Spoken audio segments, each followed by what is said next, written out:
Hey guys, welcome to Rationality, Reason, and Reality. I'm Supernova. Today I'm going to be talking about bias, but before I do that, I'm going to relate to you a story. There's a site that I love to read every day because they always come out with all these new articles called Cracked.com. And they also come out with videos too. You can see them on YouTube. And there's one in particular called Hack Wikipedia and You're Never Wrong.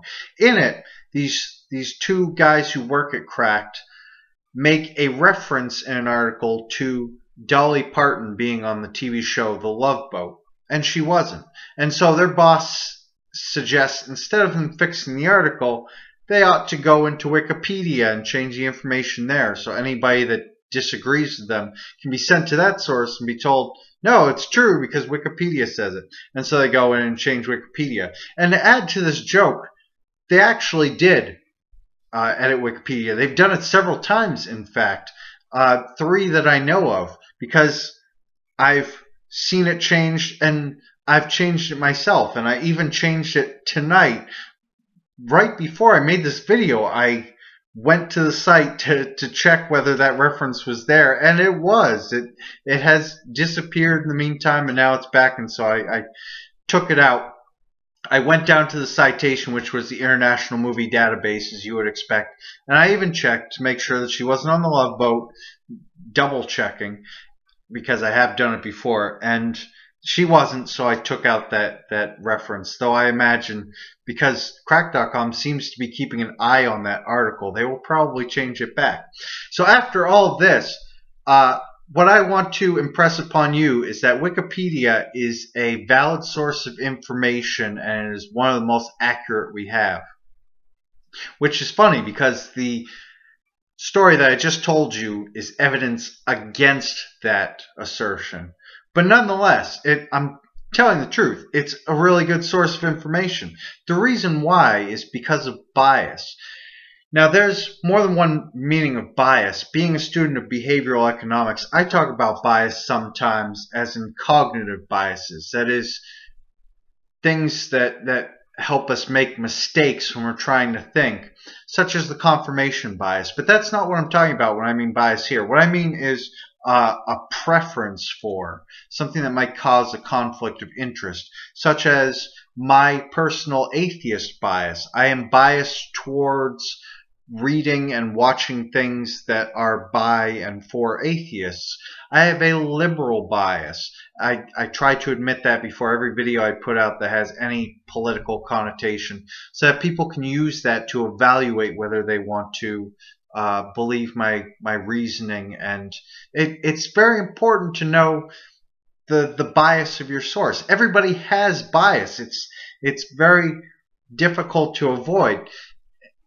And even though I think you ought to be objective and put that bias aside, that doesn't make a person unbiased. Even I try to be objective, but it doesn't make me unbiased. YouTubers are not unbiased. You shouldn't go to YouTube as a source of information, for a source of facts. Maybe educational videos, they might be unbiased for the fact that there are some sources that are unbiased, technically. They would have a bias towards the truth, and we typically call that unbiased because we don't generally have a problem with people being truthful. This used to be true of like every news outlet in the United States. They used to compete with each other by getting a scoop. They would get the information first and present it to you before all the others did, and that would get them readership. And the reason that we could trust them to be truthful is because if people read things in the newspaper that they thought to be propaganda or untruthful, they wouldn't buy those newspapers because that was a conflict of interest. People wanted to get educated. They wanted real information. If they weren't getting it, they wouldn't buy the newspapers. And so the newspapers had a truth bias, and that's become less and less true with time because news outlets can't really scoop each other anymore. They generally get all of their information from the same source, Reuters, which generally does get not only the biggest collection of information, but they tend to get it first. And because we have such fast ways of getting information through the TV and through the internet. You can't get a news story to the public fast enough for it to matter, to get all the people viewing your channel or watching your videos. So generally, media is presented to us with a spin, because if you can't get the information to people first, you can at least give it to them in a way that's very enjoyable for them to watch or read or listen to. You play to the things that they care about, generally a liberal or conservative bias, and that will get people to keep coming back, because they'll enjoy getting their news from you even if they can't get it from you first. But there are still unbiased sources of information. I mentioned Reuters. They have good reason to come out with the truth, because the media wouldn't go to them for their information if they found that Reuters had spin or something that wasn't factually correct. There are also some, like USA Today, for instance, a newspaper, generally very objective and unbiased. I guess for those people out there who want to read things without bias, such as myself. And there are a few other things like Wikipedia, which is the thing I mentioned earlier. It has a truth bias. If it wasn't truthful, if it was full spin, people wouldn't go to it. When people go to Wikipedia, they want to read stuff that's true. They want to get educated. They want to learn about a subject. And if they think that they aren't getting that, they'll go to the competition. There are other online encyclopedias that aren't as popular, and maybe it's because they are biased. I don't know. I actually haven't read any other online encyclopedias. But nonetheless, it has good reason to be truthful. So when somebody cites Wikipedia, generally you can trust it to be accurate, because people are trying to be accurate. It's set up in such a way that it will be accurate. Because anybody can throw an article on there, they have to have citations. People who edit the articles don't have to be experts. They just have to cite experts. And because you can check most of the citations yourself, you don't have to trust what the people on Wikipedia have to say. They're citing other good sources of information, but they're just compiling it all in one place.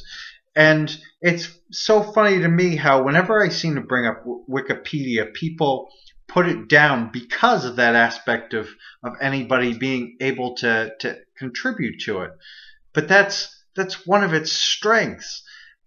Experts can put on their stuff on Wikipedia, but you don't have to be an expert. All you have to have is a link to somebody's expertise, and you just have to be willing to share. There are people regularly reviewing what's on Wikipedia and changing it. It gets peer reviewed every time somebody reads it. If somebody sees something that seems suspect, they can change the citation. If they think it's wrong, they can change it. I did that with Dolly Parton's page when I found the Love Boat was still referenced there. Anybody can fix it, and because it's crowdsourced, because there are so many people working on it, it will have a tendency to be more accurate than something that just comes from one person. Because even if somebody's trying to be truthful and accurate, it's very difficult. People aren't perfect. There's no 100% accurate source of information. There's nothing out there that will always be true. But if you want to be as accurate as possible and accessible, which is generally why I use it, Wikipedia is a great source for information.